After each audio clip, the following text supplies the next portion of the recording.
diistimewakan, bulan ini baik gitu kan, itu terwariskan, cuma kemudian mereka isi sisanya dengan keburukan dan tidak konsisten dengan itu. Ya, sehingga saya berhenti di makna yang keenam dulu ya, karena yang lainnya ada banyak kaitan-kaitan dengan yang telah kita bahas. Ya, sehingga dengan itu ketika Allah menyampaikan di Quran surah ke-9 di ayat yang ke-36 dan menyebutkan minha arba'atun hurum, ada 4 bulan yang punya sifat hurum. Ya, di antara ini tadi di hadis ya, di Al-Bukhari nomor hadis 4406, di hadis Muslim nomor hadis 1679 disebutkan termasuk di dalamnya Rajab. Nah, Rajab ini masuk ke dalam bulan Hurum. Di antara makna Hurum ini tadi disebutkan dalam kitab Tabyiinul Rajab, di antaranya adalah li'anna hurmatahu qadimah, karena sebab kehurumannya yang memiliki sifat haram, bertindak segala hal yang dilarang, haram berbuat yang kotor-kotor, haram berbuat segala yang tidak diindahkan, dibenarkan oleh Allah dan Rasulnya, itu berlangsung sejak lama. Cuman sayangnya orang jahiliyah memanfaatkan 4 momentum ini, khususnya juga di Rajab, ya, tapi kemudian mereka bergeser sehingga pelatihan yang ada di Rajab di 3 bulan sebelumnya itu tidak berlangsung dan tidak memberikan aura kepada bulan-bulan yang lainnya. Maka itulah di risalah Nabi Muhammad SAW ketika Allah mengutus beliau meluruskan kembali, ya, maka diturunkan salah satunya ayat untuk memberikan pemahaman yang benar sehingga membiasakan dan auranya terpancar kepada bulan-bulan yang lainnya sehingga terkait berkelainan dengan persiapan amal soleh setelahnya. Maka muncullah kemudian ini. Nah, segala bentuk hal yang dilarang itu, ya, baik itu mencuri, baik itu merampok, membunuh, korupsi dan sebagainya, intinya menempatkan sesuatu bukan pada tempatnya. Allah memerintahkan kita nih, kerjakan perintah ini larangan begini. Anda menempatkan perintah pada larangan, larangan pada perintah. Yang harus dilarang dikerjakan, yang harusnya dikerjakan dilarang. Ya, ini yang repot teman-teman sekalian. Maka perbuatan itu dalam bahasa Arab itu disebut dengan zalama yazlimu. Orang yang disebut dengan zalim. Zalama yazlimu. Ya, menempatkan, zalim itu menempatkan sesuatu bukan pada tempatnya. Ya, jadi secara umum pengertiannya demikian. Dalam konsepsi syariat, ya, menempatkan sesuatu bukan pada tempatnya, yaitu apa? Ya, menempatkan ma'ruf pada yang mungkar, mungkar pada yang ma'ruf. Intinya melanggar syariat. Ya, salah menempatkan sesuatu. Maka kalau kita ingin katakan jangan berbuat itu ya, ya jangan melanggar ya, jangan berbuat zalim, maka gunakan lam untuk melarang. La, gitu kan? La. Engkau jangan lakukan, kalian jangan lakukan, kamu jangan lakukan. Kan melarang itu kata keduanya, orangnya ada depan kita kan, objeknya. Maka kita katakan la tazlim. Ya, jangan berbuat zalim. Kalau kita katakan umum banyak orang, karena banyak orang, la tazlimu. Jangan berbuat zalim kalian semua. Jangan melanggar syariat, jangan melanggar ketentuan. Nah, ini yang paling menarik teman-teman sekalian. Hal ini langsung ditegaskan oleh Allah Subhanahu wa taala dalam rangkaian firman-Nya. Lihat lanjutannya. Minha arba'atun hurum, dzalika ad-dinul qayyim. Semua ketentuan ini adalah ketentuan dalam agama yang tegak, yang lurus, yang benar. Jadi Allah telah desain semua 4 bulan istimewa ini, termasuk Rajab yang kita sedang ada di dalamnya, adalah desain dari petunjuk agama yang lurus, yang benar, yang didesain untuk mengarahkan kita supaya bertindak yang benar, bertutur yang benar. Ya, qayyim itu sesuatu yang tegak, yang lurus, yang benar. Jadi agama ini diturunkan untuk meluruskan perbuatan kita, mengatur perilaku kita supaya benar. Jadi mustahil kalau ada orang beragama jadi radikal dalam konteks yang keras, ekstrim, itu mustahil. Karena agama itu diturunkan untuk mencegah seseorang berbuat ekstrim. Saya beri contoh begini misalnya. Ya, Fir'aun itu kan manusia, termasuk manusia paling zalim yang diabadikan kisahnya hampir di semua kitab-kitab suci. Ya, dan kita meyakini itu semua. Bahkan di Al-Quran sangat tegas disebutkan dengan sangat detail sekali. Fir'aun itu kan punya kuasa. Saat dia berkuasa, sedang tidak ada persoalan, nggak ada masalah. Tapi ketika dia berbuat ekstrim, radikal dengan keputusannya, ya mohon maaf sekali, tega menyembelih bayi yang baru lahir karena prediksi-prediksi bisa menghancurkan kekuasaan, kemudian bertindak semena-mena dan sebagainya, melampaui batas. Dalam bahasa Arab disebut dengan tagha. Maka mulailah datang agama untuk meluruskan, untuk melarang jangan berbuat seperti itu. Anda boleh silahkan dengan kuasa, dengan jabatan, tapi jangan menyimpang karena akan menyengsarakan orang lain, termasuk berbuat buruk nanti bagi kehidupan Anda. Ya, maka turunlah kemudian perintah, idhab ila fir'auna innahu tagha. Musa, pergilah kepada Fir'aun, ingatkan dia sudah melampaui batas. Musa itu diutus kepada Fir'aun ketika dia berbuat ekstrim. Jadi bukan ingin meruntuhkan kekuasaannya, tapi ingin meluruskan kekuasaan supaya berjalan dengan benar.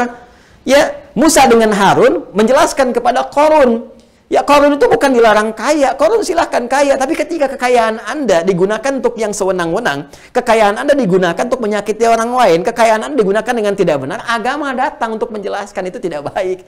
Jadi mustahil ada orang beragama itu radikal. Mustahil ada orang beragama itu ekstrim. Itu mustahil. Kecuali orang yang mengkooptasi agama untuk perbuatan-perbuatan ekstrim.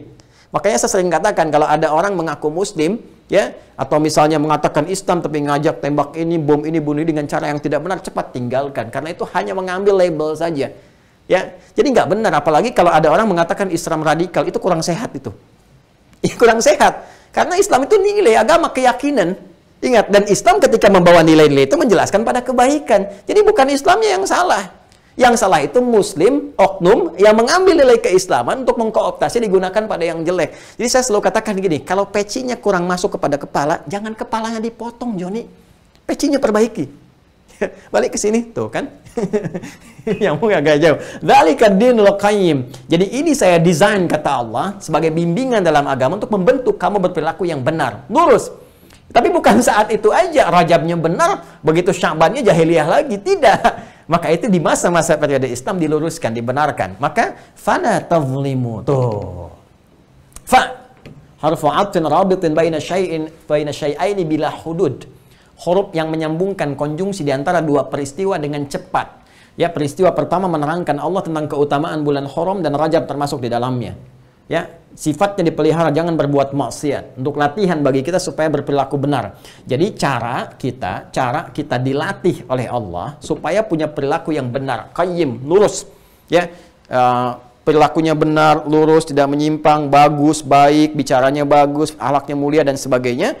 Cara Allah melatih kita itu semua diantaranya adalah dengan cara diberikan bimbingan untuk menahan dan menekan perbuatan-perbuatan maksiat yang dilanggar itu supaya kita tekan habis, ya, kita keluarkan sehingga tidak menjadi perilaku dalam kehidupan. Maka itu yang tadi disebut dengan sistem Haram tadi diantaranya adalah bulan Rajab yang kita sekarang tengah hadapi. Nah, demi mengisi ini semua, maka cepat, kata Allah. Kalau sudah tiba waktunya, fa itu cepat, sesuatu yang cepat. Jadi atfin rabitin baina syai'aini bila hudud, menyambungkan dua keadaan tanpa jeda, cepat. Makanya kalau ada di Quran dua peristiwa pakai fa itu nggak ada jedanya. Ya, seperti Nabi Zakaria berdoa minta keturunan, baru selesai doa tiba-tiba langsung dijawab pakai fa tuh.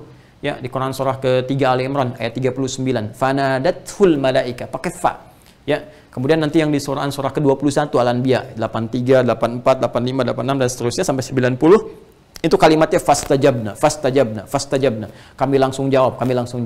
Nah, cara memahaminya kembali ke sini, maka kalau sudah tiba 4 bulan ini, ya Dzulqa'dah, Dzulhijjah, Al-Muharram, Rajab, dan sekarang kita ada di Rajab, maka cepatlah engkau bersikap melatih dirimu, fala tazlimu fihinna anfusakum. Jangan engkau menzalimi dirimu sendiri. Tuh, jangan Anda menzalimi dirimu sendiri di 4 bulan ini. Karena kita ada di salah satunya Rajab, maka kita bisa ambil poinnya ke sini. Kalau Anda sudah memasuki bulan Rajab, tiba di waktunya, bulan yang sangat agung, bulan yang mulia, bahkan orang jahiliyah mengagungkannya, salah satunya kemuliaannya dilekatkan pada Al-Quran, ini bulan latihan untuk mengendalikan nafsu. Ya, bulan latihan untuk mengontrol keadaan diri kita. Maka kata Allah, kalau sudah tiba bulan ini, fala tazlimu anfihinna anfusakum. Anfus jamak dari kata nafas. Menunjuk pada setiap diri kita secara personal.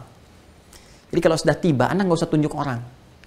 Nggak usah tunjuk orang lain. Lihat diri kita. Lihat pribadi kita. Lihat saya. Saya ada hidayah. Anda siapa? Saya. Tunjuk diri kita, perbuatan zalim apa yang telah kita kerjakan. Sampai dengan hari ini. Dari ujung kepala sampai ujung kaki. Cek, pikiran kita mungkin salah, tidak menempat. Seharusnya berprasangka baik, jadi buruk gitu kan. Ya. Kemudian mohon maaf, pandangan salah pandang, telinga salah dengar, lisan salah bicara, sampai ke ujung kaki. Maka kalau sudah tiba bulan itu, koreksi diri. Ya, koreksi diri. Sehingga dengan mengoreksi diri ini, keadaan lebih tenang, lebih damai, kan? Lebih baik, perilaku-perilaku buruk bisa disingkirkan, dicek lagi. Katanya ingin hidup tenang, kata Allah. Katanya ingin hidup damai. Katanya ingin makmur. Nah, kadang-kadang keburukan itu bukan bersumber dari orang lain. Ternyata dari ketidakmampuan kita menjaga diri, menjaga nafsu. Kalau orang lewat tidak menyapa, mungkin bukan karena dia tidak menyapa. Karena ketidakmampuan kita mengontrol hati kita. Berprasangka buruk pada orang itu, kok dia nggak nyapa? Padahal kan kita tinggal nyapa saja. Gitu kan? Pak Joni, Assalamualaikum. Gitu kan? Waalaikumsalam, maaf, saya sedang sakit gigi jadi nggak nyapa. Bisa aja demikian terjadi. Karena ketidakmampuan kita mengontrol keadaan hati kita sehingga kita berbuat sesuatu yang buruk. Intinya ke situ. Makanya ketika lontar jumroh kan aqobah dulu, menandakan keadaan nafsu kita sebelum kita bicara yang wusta sekitaran kita ataupun berbicara yang jauh lagi. Ya, berbicara yang jauh lagi. Jadi ada nanti jumrah aqabah, ya, jumratul ula, wusta, belum yang kita pribadi, menengah sampai yang paling jauh. Nah, saya mau kembali ke sini teman-teman sekalian. Jadi secara singkat, Rajab itu bulan evaluasi diri. Evaluasi diri.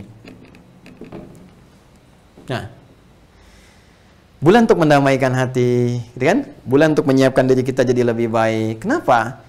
Kita harus punya persiapan baik di bulan ini, karena nanti ada bulan-bulan berikutnya yang lebih baik dari bulan-bulan ini. Kalau kita belum siap dari sekarang, nanti mohon maaf, tidak ada lagi waktu untuk adaptasi. Persiapannya nanti akan kurang, sehingga ketika masuk bulan yang lebih baik lagi, kita nggak siap dengan itu. Makanya ini, menariknya teman-teman sekalian, nanti di Rajab, masuk bulan berikutnya, Sya'ban, Nabi mengaktifkan lagi amal baiknya, mencontohkan. Kenapa? Setelah Sya'ban, itu ada Ramadan bulan 9. Saking mulianya Ramadan itu teman-teman sekalian, ya, saking dahsyatnya di Ramadan itu Rajab ini sangat bermanfaat untuk menyiapkan diri kita, ya, menata diri kita, mengendalikan nafsu kita sehingga Sya'ban bisa dimaksimalkan. Nanti ada hadis-hadis terkait dengan Sya'ban. Sudah masuk Sya'ban, kita bahas nanti Sya'bannya. Jadi begitu kita sudah terbiasa dengan amal soleh, mengendalikan hati kita, jiwa kita, nafsu kita menjadi lebih baik. Begitu Ramadan, wah sudah deh, nggak usah ada tarhib lagi tuh, langsung aja. Ya, naik tarawihnya luar biasa, kemudian ibadah baca Qur'annya, tilawahnya macam, karena sudah terkoneksi dengan baik.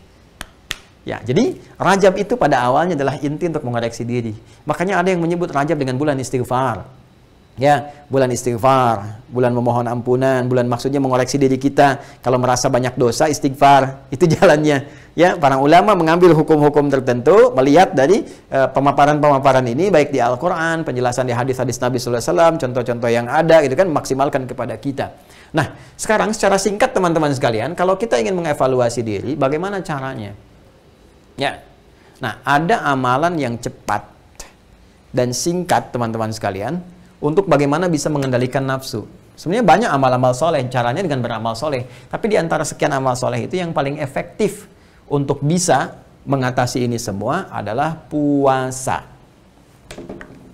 Ya, puasa, asyam, bukan asyab, asyam, ya, asyam. Jadi ada asyam, ada as-saum, tuh, ya, ini penting nih. Nah, ini apa namanya? Spidolnya juga kita harus sesuaikan. Bismillah. Asyam. Asyam.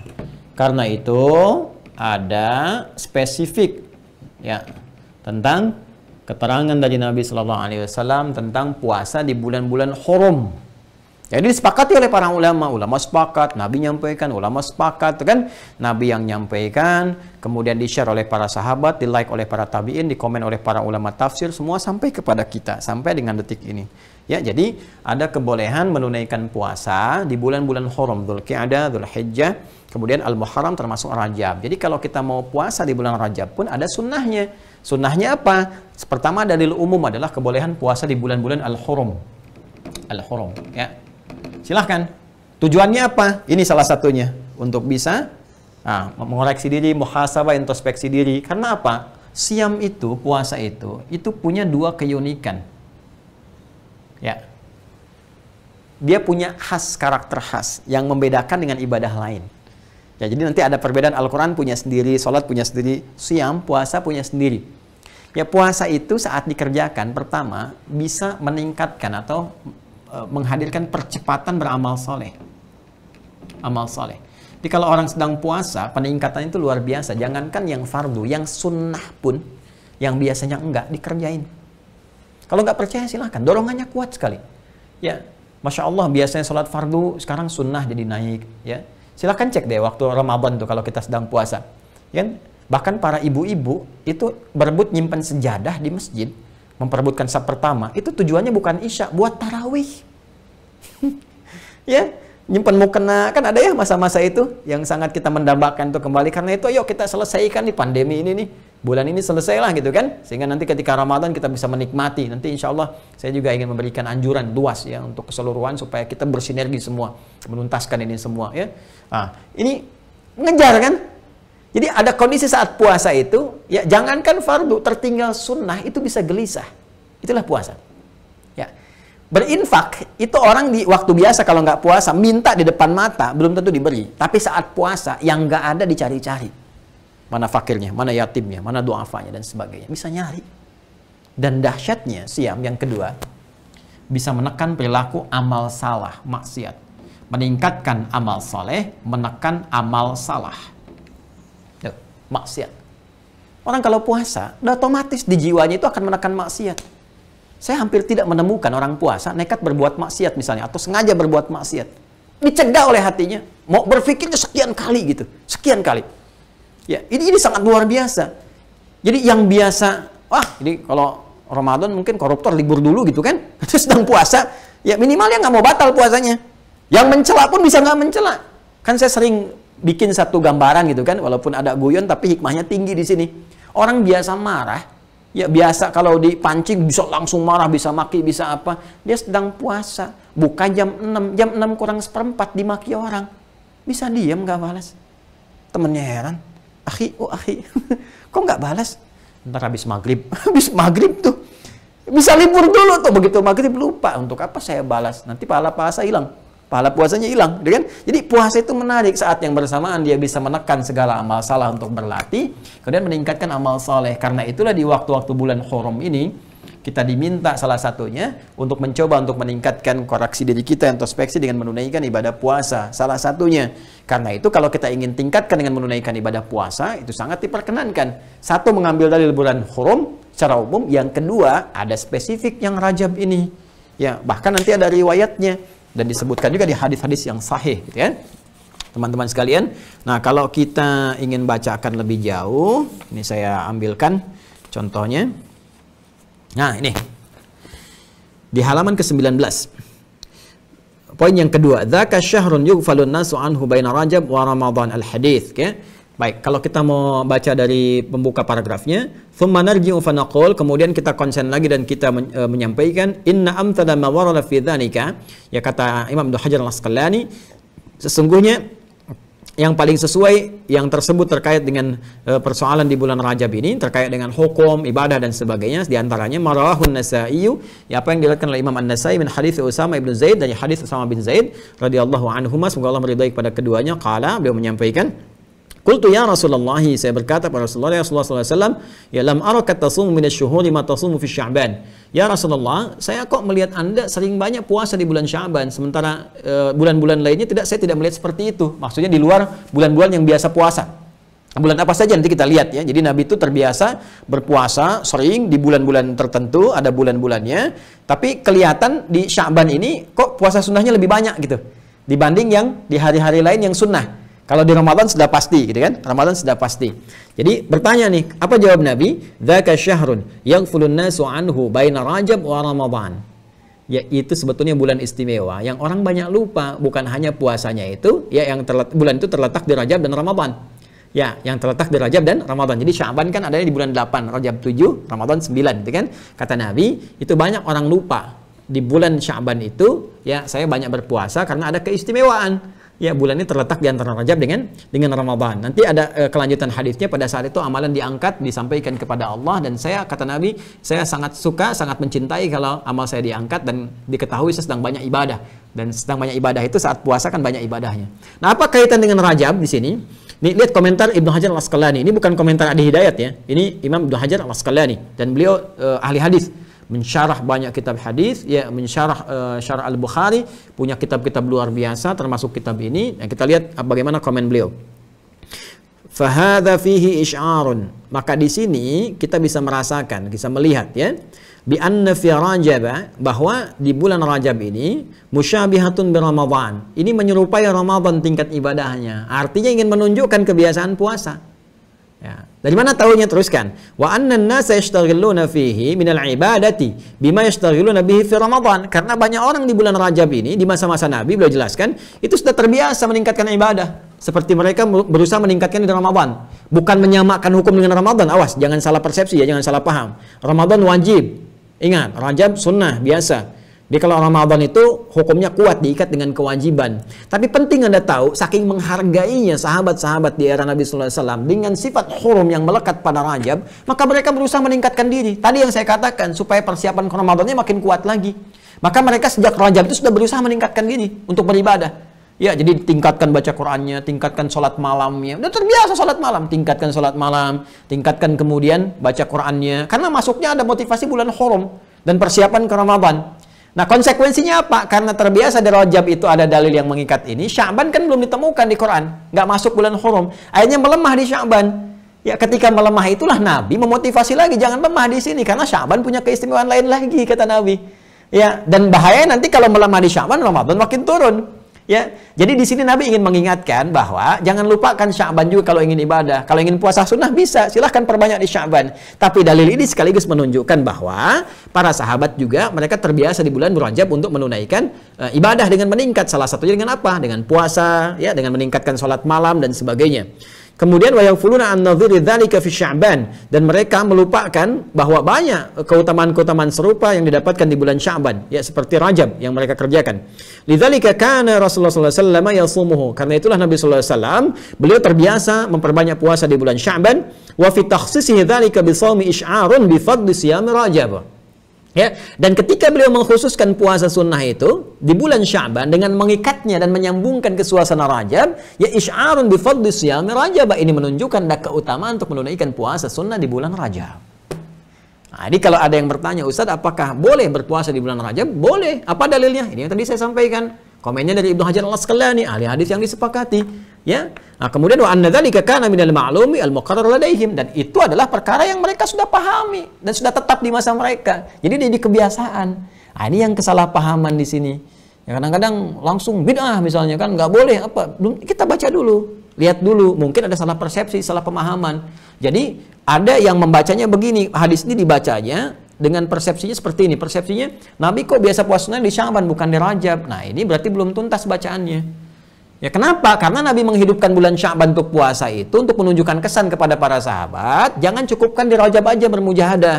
Ya, jangan Anda tingkatkan puasa Rajab, tahajud di Rajab tingkatkan karena ada bulan hurum di sana, persiapan ke Ramadan, sementara begitu muncul bulan Sya'ban ke-8 turun. Nanti masuk Ramadannya nggak siap lagi, nggak ada adaptasi lagi. Makanya Nabi itu berpuasa di bulan Sya'ban untuk meneruskan kebiasaan Rajab supaya Ramadannya itu bisa lebih sempurna, lebih kuat. Itu poinnya. Jadi bukan menafikan Rajab nggak ada puasa, sunnah maksudnya. Ya, ini saya nggak bicara tentang hukumnya ya. Kalau hukumnya sih nggak mengikat, Anda nggak puasa pun nggak ada masalah. Cuman yang ingin saya katakan gini, jangan sampai ini ibadah sunnah jadi persoalan, jadi perselisihan. Ini poinnya. Ya, jadi gini, ini yang puasa disoal, yang nggak puasa menyoal gitu kan, sama-sama saling ribut. Padahal nggak puasa pun nggak apa-apa. Kalau puasa pun sunnah. Gitu. Apa karena kita dari persoalan yang furu'iyah begini kemudian jadi berselisih, jadi nggak salaman? Ya, assalamualaikum akhi, nanti aja. Waalaikumsalam, cepi. Jadi ada sesuatu yang nggak logis gitu ya. Ya, ini yang satu kunut, satu nggak kunut, jadi ribut. Kan yang nggak salah itu yang nggak sholat subuh, Joni. Gitu ya. Nah, jadi itu yang penting cara berpikir kita yang diperbaiki. Jadi kebiasaan meningkatkan ibadah di bulan Rajab itu sudah ada dalam rangka apa? Mengevaluasi diri, memperbaiki, menghormati bulan hurum. Jadi hurum ini jangan banyak maksiat. Double kalau maksiat. Tuh ingat tuh, saya sampaikan pesan ya pada semuanya tuh. Ya, semua tanpa kecuali siapapun profesinya. Mau pejabat, mau kalangan rakyat, mau macam-macam dan sebagainya, sepanjang Anda muslim. Ingat baik-baik, sepanjang muslim. Bermaksiat di bulan Rajab itu melipat gandakan dosa. Hati-hati ya. Jadi ini sarana memperbaiki diri. Kita cek lagi, ini amanah loh. Semua kehidupan ini amanah. Jadi ayah amanah, jadi suami, jadi istri, semua amanah. Semua akan kembali dipertanggungjawabkan di hadapan Allah Subhanahu wa taala. Dan Rajab menuntun kita berperilaku baik. Ya, berperilaku baik. Jadi buzzer libur dulu. Saya sarankan libur aja daripada memperbanyak dosa. Jadi nanti begitu sedang nyoal meninggal gitu kan. Mendingan libur. Jahiliyah aja itu tidak mencela. Jadi kalau ada buzzer mencela di bulan ini, wah itu lebih daripada jahiliyah. Jahlun murakkab. Ya, ini saya mengingatkan ya, maaf Bu, saya tidak mencela orang, tapi memperbaiki perilaku gitu ya. Jadi kalau Anda marah, Anda aneh sebetulnya.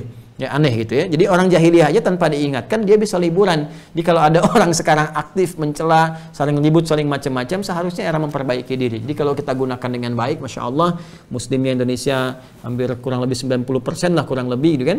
Kalau 300 penduduknya, 300 juta, berarti 270 juta. Kalau cukuplah ajarkan amalan Islam dengan benar, insya Allah jadi baik.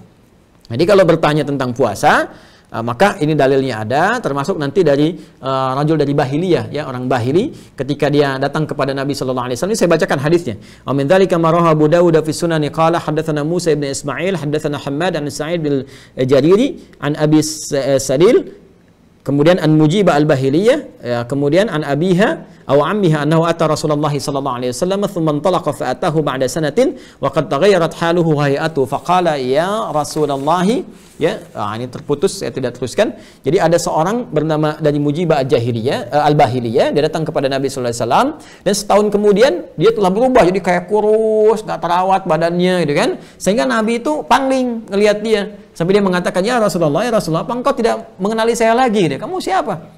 Saya tahun lalu datang begini, kata Nabi. Apa yang merubah kamu? Maka ya raka. Dia bermakna, apa yang merubah kamu tampilannya sekarang? Maka dia katakan, saya sejak pertemuan itu, saking inginnya saya berbuat baik, merubah diri sendiri, meningkatkan kebaikan ya Rasulullah. Saya ini banyak meningkatkan ibadah, banyak puasa, nggak makan kecuali malam, hampir tiap waktu puasa. Maka Nabi mengatakan, kamu jangan zalimi diri sendiri seperti ini. Kalau nggak kuat jangan begini, cukup kamu puasa di hari Senin, cukup kamu puasa, kalau kuat Kamis, kalau tambah lagi tambah lebih tambah lagi sekian, sampai Nabi menyebutkan puasa di bulan Al-Hurum. Kalau kamu mau tambah di bulan Al-Hurum, ya kan? Kerjakan itu gitu. Nah, kemudian itu dalil menunjukkan di bulan-bulan Hurum boleh puasa. Jadi dalil umumnya dari Al-Qur'an, ada isyarat, di Nabi ada hadisnya, riwayat Abu Daud tentang spesifik Rajabnya juga tadi riwayat An-Nasai.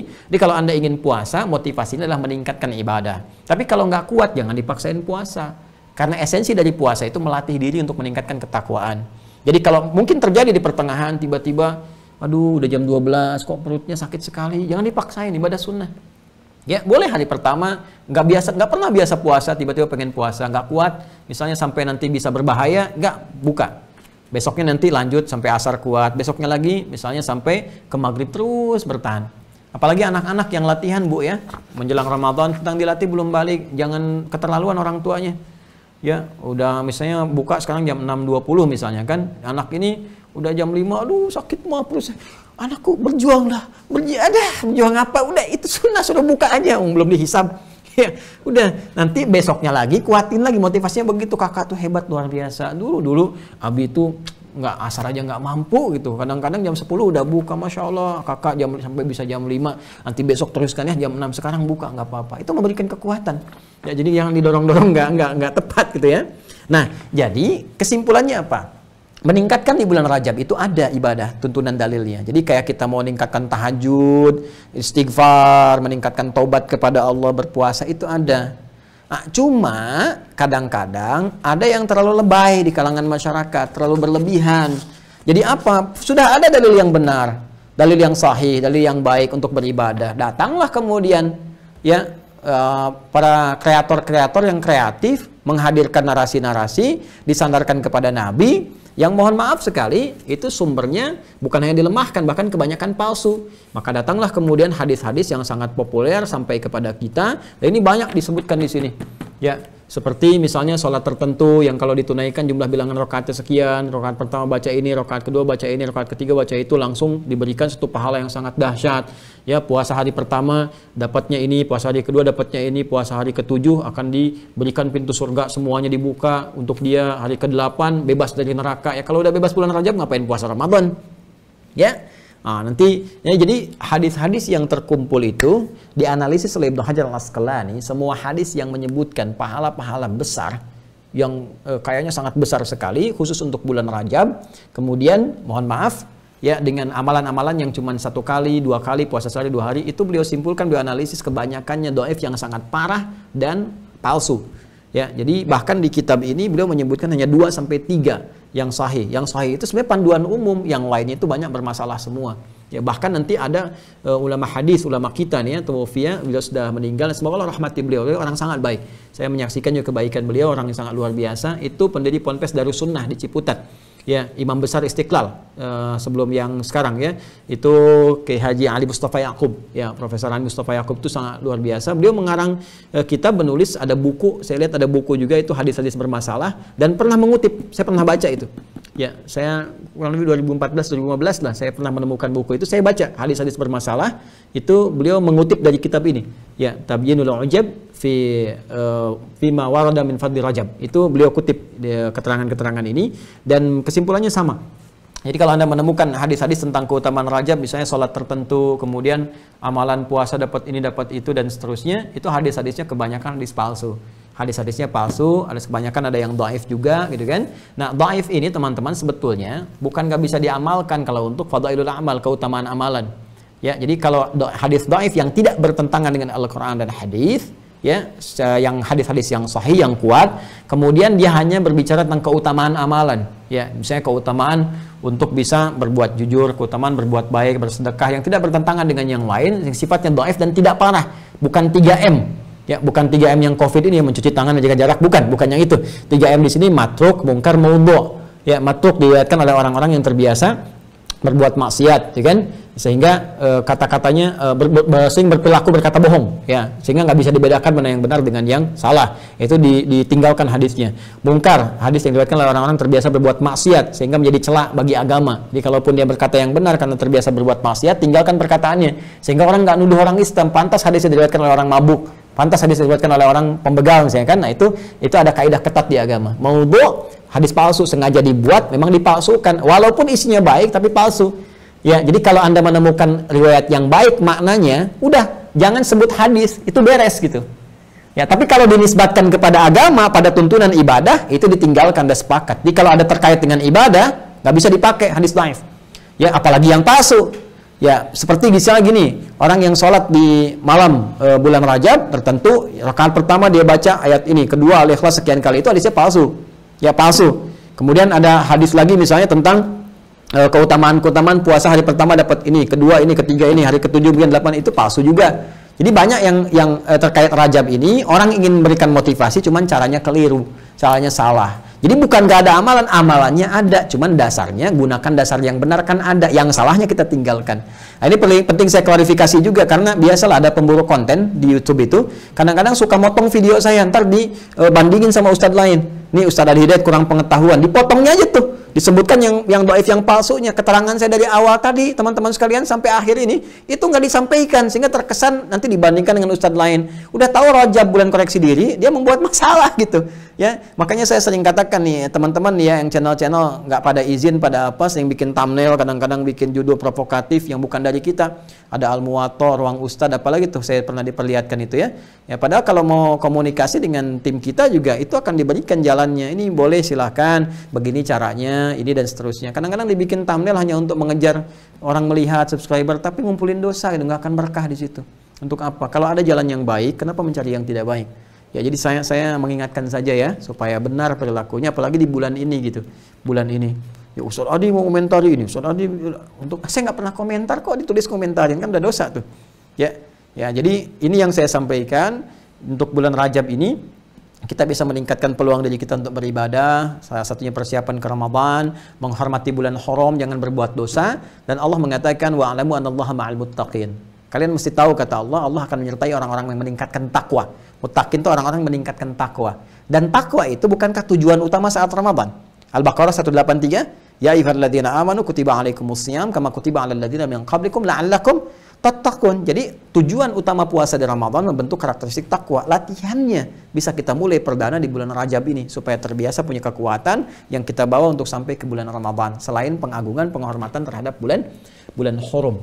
Ya, jadi kesimpulannya, bulan Rajab termasuk bulan yang diistimewakan oleh Al-Quran karena mengandung nilai-nilai haram untuk menjaga diri kita, menaklukkan nafsu kita, dan meminimalisir perbuatan-perbuatan buruk sehingga beralih bertransformasi menjadi pribadi mulia baik di hadapan Allah. Yang kedua, bulan Rajab punya keutamaan untuk persiapan meningkatkan ibadah agar memiliki kebiasaan baik dan adaptasi yang sangat bagus saat masuk bulan Ramadan.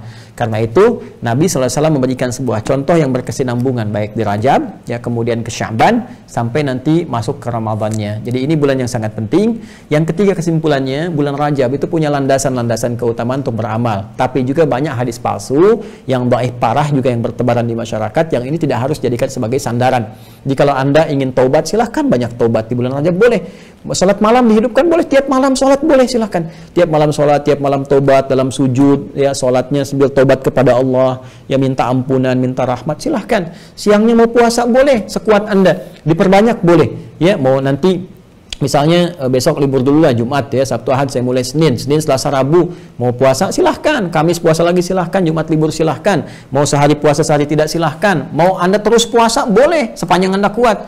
Tapi Ustadz, Nabi nggak nyontohin loh. Joni, kalau Nabi nyontohin nanti Anda nggak akan kuat, nggak semua orang kuat. Di Nabi itu kadang memberikan satu yang umum untuk ibadah sunnah dan memberikan keleluasaan kepada kita sesuai kemampuan masing-masing. Buktinya apa? Yang tadi mujibah bahiliyah tadi itu di soal Nabi bukan karena puasanya, karena dia nggak kuat dengan puasa itu sehingga memengaruhi tampilan fisik. Dari yang bagus badannya six pack jadi cuma one pack kan nggak enak gitu ngelihatnya, ya. Apalagi mau dipakainya nggak bisa gitu. Ini kan repot gitu ya teman-teman sekalian. Jadi maksudnya gini, ibadah itu jangan memberatkan. Jadi kalau Anda sanggup silahkan, tapi jangan menyalahi syariat ketentuan yang benar. Jadi, kalau ingin Anda perbanyak silahkan aja, nggak ada masalah, dalilnya ada. Ya, perkara contoh dari Nabi, contoh itu diikat dengan dua hal. Contoh yang sifatnya fardu dikerjakan semua karena rata bisa. Tapi kalau dicontohkan oleh Nabi sebagian-sebagian tanpa disoal untuk banyak mengerjakan, ini menunjukkan ada keutamaan di dalamnya. Tapi Nabi tidak mengerjakan keseluruhan untuk contoh kepada kita langsung karena nanti akan menjadi nilai sunnah yang dibiasakan atau bahkan naik ke wajib sehingga tidak semua orang bisa mengerjakan itu semua. Persis contoh paling gampang kejadian tarawih. Nabi kan 3 malam tuh. Ya, terus orang jadi banyak, gitu kan? Setelah itu Nabi nggak ke masjid lagi, lalu mengumumkan setelah subuh, tahu nggak saya nggak datang tadi malam, karena saya khawatir diwajibkan, karena Allah senang melihat hambanya banyak beribadah gitu. Dan kebiasaan sahabat kan kalau Nabi kerjakan semua ikut. Kalau sahabat semua ikut, apa Anda sanggup ikut? Rajab 30 hari, Syaban 29 hari, Ramadan 30 hari lagi, terus 3 bulan berturut-turut, apa sanggup? Kan tidak semua orang sanggup gitu kan. Jadi kita berlatih semampu kita, la yukallifullahu nafsan illa usaha, bersikap bijak dan jangan saling menyalahkan. Kita harus mencerdaskan. Jadi mencerdaskan, menyampaikan, jangan menyalahkan orang lain, tapi kita jelaskan sepenuhnya seperti ini gambarannya. Jadi saya nggak boleh sholat malam, boleh. Nggak boleh sholat tobat, boleh. Sambil sholat Anda tobat gitu kan. Silahkan aja. Nggak boleh puasa, boleh. Jadi nggak boleh apa? Yang nggak boleh, ini loh palsu hadisnya. Jadi kalau Anda sholat tapi yang dipakai hadisnya palsu, dapat pahala sholat tapi dapat dosa palsu. Jadi nggak dapat apa-apa gitu. Ini yang coba kita tepikan. Kalau itu memang hadisnya palsu atau yang dhaif, yang kuatnya yang kita ambil. Wallahu ta'ala alam bissawab. Saya sudah menyampaikan edisi ini, kitabnya saya tunjukkan, halamannya saya tunjukkan, dalilnya saya sampaikan, dan keterangan saya utarakan tanpa ditutupi sedikit pun. Kalau teman-teman ingin menggali lebih jauh, silahkan. Jadi nanti ini sebetulnya kalau mau dibahas panjang, bisa sampai subuh. Lanjut aja Ustadz, lanjut Anda. Saya kan butuh mengerjakan yang lain lagi gitu ya. Jadi nanti teman-teman bisa baca sendiri, referensinya sudah saya tunjukkan, silahkan diperluas, dan masing-masing saling menghormati. Jadi gunakan takaran yang benar di sini. Izin menyampaikan informasi. Yang pertama, alhamdulillah hari ini, tepat di hari ini teman-teman sekalian, tadi hari Kamis 18 Februari bersamaan dengan 6 Rajab, tadi maghribnya berpindah 7 Rajab, ini telah selesai 5.000, alhamdulillah. Jadi kita sekarang sedang setting untuk proses pembagiannya, gratis teman-teman sekalian, dibagikan gratis ya, dan saya sampaikan targetnya kan 20.000, jadi begitu selesai 5.000 pertama, cetak lagi, terus nanti cetak lagi, sampai kita bagi. Nanti mungkin insya Allah saya coba akan setting juga beberapa wilayah yang terhubung dengan STWH itu di beberapa tempat, saya mungkin akan stokkan di tempat-tempat itu sehingga area teman-teman yang dekat itu bisa langsung ngambil ya, sehingga bisa menghemat ongkos kirim kalau memang udah tepatnya di tempat dimaksud. Tapi kalau teman-teman nanti berminat, tinggal masuk aja ke quantumakhyar.com, KLC, daftar di situ STWH, nanti dikirimkan ini gratis. Cuma mungkin biaya ongkos kirimnya saja. Ini insya Allah nggak seberapa ya. Kalau ini kan cukup berat nih sendiri 5 kilo. Kalau ini sudah ringan. Nah, ini yang paling penting ininya. Nanti kita akan berikan penunjuk sistemnya. Ya, kemarin juga saya sampaikan insya Allah kita ada program spesial nanti untuk ke kampus-kampus, pesantren-pesantren, kita akan share sehingga semua menikmati bagaimana bercengkrama dengan Al-Quran, menghafal, pakai metode taisir dan sebagainya. Dan insya Allah kita sebarkan. Mudah-mudahan punya nilai di hadapan Allah Subhanahu Wa Taala. Ini kita terus pantau, dan saya mengucapkan jazakumullah khair pada teman-teman yang berpartisipasi ya untuk mencetak ini, dan masih berlanjut. Kalau teman-teman ingin berpartisipasi juga nanti bisa ada biasanya di running text ya, rekening yang khusus ya. Jadi kita sudah khususkan supaya terpakai ke situ saja. Jadi saya ini pribadinya gini, saya nggak pernah meminta orang untuk berdonasi kalau nggak ada apa-apa. Jadi kalau ada kegiatan baru saya sampaikan, ini ada kegiatan ini, silahkan teman-teman kalau mau silahkan. Ya kalau nanti sudah selesai saya akan umumkan. Sudah selesai. Kayak ini gedung kan selesai nih teman-teman. Nanti kita wakafkan gitu kan. Udah, jadi jangan masuk lagi ke sini, nggak ada lagi di sini. Nanti kalau yang pesantren sekarang masih berlangsung. Jadi sekarang informasi pesantren teman-teman, karena ini kan spesial khusus memang untuk perkaderan ulama saja yang saya siapkan ini. Ya, kalau yang umum kan sudah banyak ya. Maksud umum itu maksudnya sudah banyaklah pesantren untuk menyebar ya, memberikan keilmuan dan sebagainya. Tapi ini memang saya siapkan untuk calon ulama gitu. Jadi saya desainnya bahkan dari mulai KB, TK, SD. Nah ini insya Allah sudah disiapkan. Jadi nanti akan naik ke atasnya. Ya, di KB ke TK kita itu sudah 4 juz. Kemudian ke SD sudah 30 juz. Ya, nanti dari situ baru naik ke atasnya untuk pematangan keilmuannya. Nah ini insya Allah kita sedang tahap untuk pembangunan gedung yang SD-nya dan sudah menyiapkan untuk lahan untuk yang boardingnya. Nanti ke atasnya saya pun sudah membangun kerjasama dengan beberapa kampus di luar negeri dengan para masyayikhnya dan mereka telah siap insya Allah. Jadi nanti mudah-mudahan bisa kita maksimalkan ya. Kemudian untuk STUAH, saya sangat berbahagia dengan perkembangannya dan saya pun pantau, hampir tiap hari saya pantau, saya melihat ya. Kemudian insya Allah berita baiknya dalam waktu dekat sepekan 2 pekan ke depan akan terlibat nanti masyayikh mulai terlibat.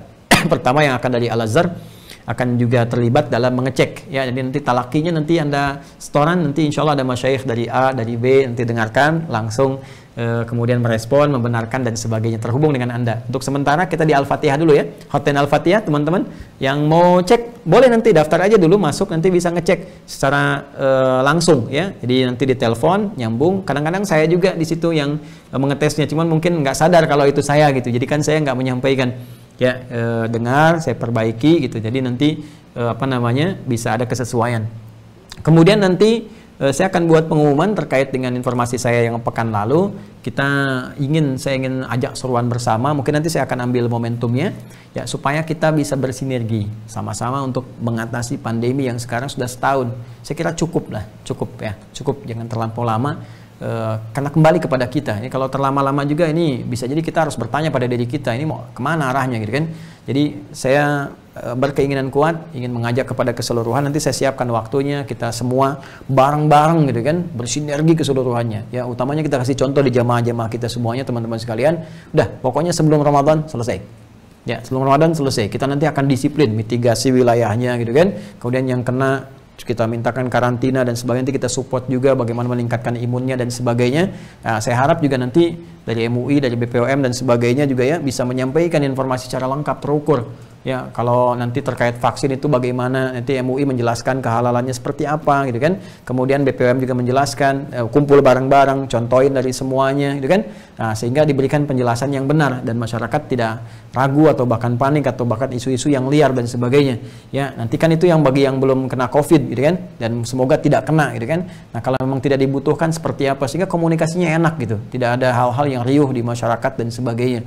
Kemudian kita bagi yang kena nanti kita supportkan juga, kita nanti ada rempah yang kita siapkan dan sudah ada jalur-jalurnya semua gitu kan, dari mulai penelitiannya, labnya dan sebagainya, hasilnya dan seterusnya. Pokoknya kita mencoba sebaik mungkin ya membangun suasana yang baik, suasana yang damai, tenang dan menghilangkan semua bentuk pandemi ini sehingga kesulitan-kesulitan bisa kita atasi. Kita sudah jenuh melihat keadaan demikian di pendidikan, kemudian di ekonomi dan sebagainya. Kita bermohon benar-benar kepada Allah dengan tulus, dengan ikhlas. Ya, sehingga Allah memberikan solusi yang terbaik untuk kita dan tetap tenang, jauhi kegaduhan, jauhi hal-hal yang buruk sehingga kita bisa menikmati hari-hari kita dengan nyaman dan mencintai tempat di mana kita menetap dengan izin Allah Subhanahu wa taala. Teman-teman, itu yang saya sampaikan. Semoga Allah memberkahi dan insya Allah di hari-hari ini saya juga akan berikan kabar baik seperti yang saya janjikan dan kabar-kabar yang lainnya. Tetap dengan saluran Al-Hidayah Official di saluran kami yang resmi dan mudah-mudahan dengan itu Allah berikan keberkahan untuk kita semua. Allahumma taqabbal minna innaka antas sami'ul alim wa tub 'alaina innaka antat tawwabur rahim. Allahumma ij'alna min ahlil Qur'an waj'alil Qur'ana sahiban lana fid dunya wa syafi'an lana fil akhirati ya arhamar rahimin. Rabbana atina fid dunya hasanah wa fil akhirati hasanah wa qina adzabannar. Bifadlika subhana rabbika rabbil 'izzati amma yasifun wa salamun 'alal mursalin wa akhiru da'wana subhanakallahumma وبحمدك نشهد أن لا إله إلا أنت نستغفرك ونتوب إليك والحمد لله رب العالمين. Assalamualaikum warahmatullahi wabarakatuh.